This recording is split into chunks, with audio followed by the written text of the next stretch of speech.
Apps to organize your phone, new best apps. Hey everyone, welcome back to our channel. In today's video, I will guide you on some of the apps that you can use to organize your phone on Android especially. So I'm not talking about iOS, so make sure to stick with me till the end.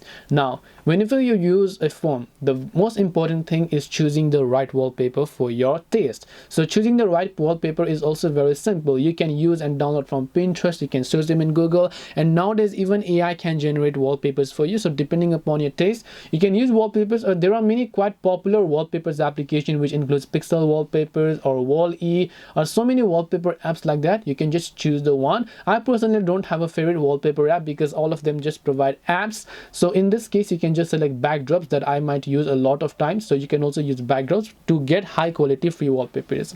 The second thing is icons. Now I don't like to use icon packs because I think they just really make my home screen sometimes a bit messy, and I don't like using third-party launchers. I use a stock launcher. You can customize your apps by simply long pressing on the home screen, choosing a perfect grid style for your taste, going to settings, selecting a grid size. You can turn on themed icons or whatever else it is that you prefer depending upon your own personal taste.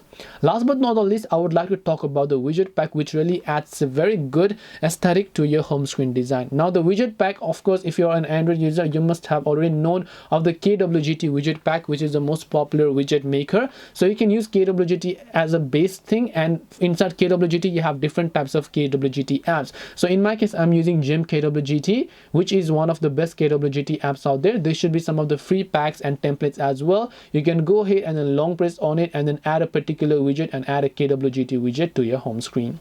This way you should be able to organize your phone. Hope this video was helpful. If you have got any questions, feel free to leave them down below. Thank you for watching and see you in the next video.